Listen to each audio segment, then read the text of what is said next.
Good morning बच्चों। मैं मिथिलेश पांडे आपको फिजिक्स पढ़ाने के लिए ऑनलाइन उपलब्ध हुआ हूँ। प्यारे बच्चों, आज जो हम आपको पढ़ाने वाले हैं वो बहुत ही महत्वपूर्ण है। चाहे आप जब भी गोलीय दर्पण से प्रतिबिंब बनाएंगे तो सर्वप्रथम हमको ये जानना जरूरी होता है कि प्रतिबिंब बनने के नियम क्या हैं।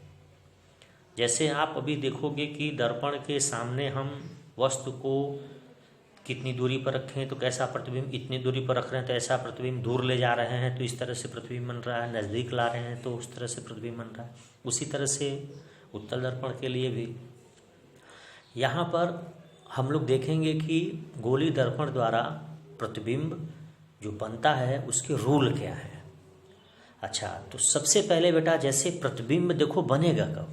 मैंने पिछले वीडियो में ही प्रतिबिंब बनता कैसे मैंने आपको बता दिया था कि जब परावर्तित किरणें, ठीक, दर्पण से परावर्तित किरणें जिस बिंदु पर मिलती हैं, ठीक है, प्रतिच्छेदित करती हैं, उस बिंदु पर जो पहले बिंदु जहाँ से किरणें चलती हैं उसका वो प्रतिबिंब कहलाता है।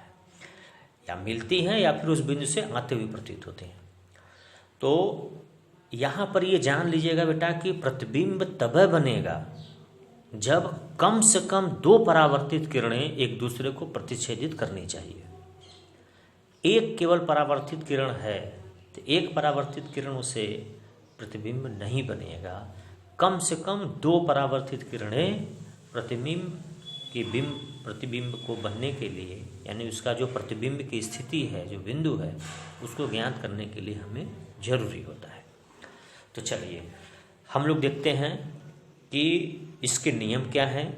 तो बेटा देखो, इसके टोटल रूल तो रूल जैसे 1 है, रूल 2, रूल 3, रूल 4, टोटल 4 नियम हैं।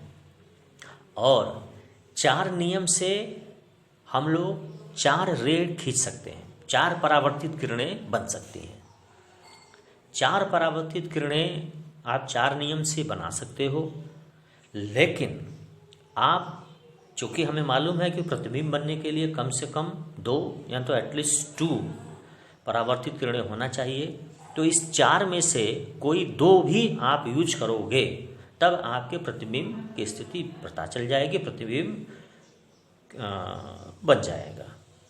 तो 4 में से केवल 2 आपको यूज करना है, जो आपको लगता है वो आप यूज कर सकते हो। चलिए सर्वप्रथम रूल नंबर 1 ये क्या कहता है। ये कहता है कि मुख्य अक्ष के समानांतर प्रकाश किरण परावर्तन के पश्चात अवतल दर्पण के मुख्य फोकस से जाती है। ये देखिए, ये अवतल दर्पण है, अवतल दर्पण मुख्य अक्ष के समानांतर, ये मुख्य अक्ष है, इसके समानांतर जो किरणें ये है, ये जो समानांतर किरणें है, ये समानांतर किरणें परावर्तन के पश्चात कहाँ से जाती है, तो कहता है मुख्य फोकस से जाती है। ये देखिए, परावर्तन के पश्चात, यानी मुख्य अक्ष के समानांतर किरणें, यहाँ परावर्तन हो रहा है, परावर्तन के पश्चात कहाँ से जाती है, मुख्य फोकस से। अच्छा, अवतल दर्पण के केस में देखिए, मुख्य अक्ष के समानांतर किरणें तो आएंगी। अब ये तो पक्का है कि इधर पालिश हुआ है, तो ऐसा तो कुछ है नहीं कि अब इधर किरणें जाएंगे। तो मुख्य अक्ष के समानांतर जो किरणें आती हैं, ये देखिए बेटा, ये परावर्तित इधर हो गई, लेकिन ये किरणें आ कहाँ से रही हैं, लगता नहीं कि ये फोकस से आती हुई प्रतीत होती हैं। इसका मतलब है कि अगर अवतल दर्पण है तो मुख्य अक्ष के समानांतर चलने वाली किरणें परावर्तन के पश्चात मुख्य फोकस से जाती हैं, अवतल दर्पण के केस में। उत्तल दर्पण के केस में मुख्य अक्ष के समानांतर चलने वाली किरणें परावर्तन के पश्चात दर्पण के मुख्य फोकस से आती हुई प्रतीत होती हैं। तो ये रूल नंबर 1 हो गया। अवतल दर्पण के लिए ये फिगर है, उत्तल दर्पण के लिए ये। अच्छा, एक चीज़ यहाँ पे और देखो, हमने C से इस दर्पण को यहाँ पे ज्वाइन कर दिया है। अच्छा, यहाँ पे एंगल I और एंगल R दिखाया है। अब आपको I क्या है, मैंने परावर्तन कोण बता दिया था। I क्या होता है कि जो दर्पण का पृष्ठ होता है, परावर्तक पृष्ठ होता है, उस पर जो अभिलंब होता है अभिलंब आपतित किरण से जो कोण बनाता है उसे आपतन कोण कहेंगे, और अभिलंब परावर्तित किरण से जो कोण बनाएगा उसे परावर्तन कोण कहेंगे। तो ये आई हुआ और ये आर, तो परावर्तन के नियम को भी फॉलो कर रहा है। अच्छा, यहाँ देखो ये सी से जो लाइन मैंने खींचा है डॉटेड, ये अभिलंब कैसे हुआ? तो देखो बेटा, आप मालूम है कि अगर मैं एक स्फीयर खींच दूं या एक सर्किल खींचूं, जैसे मैं आपको यहाँ पे खींच भी देता हूँ, जैसे ये एक यहाँ पर एक मैं जो है एक सर्कल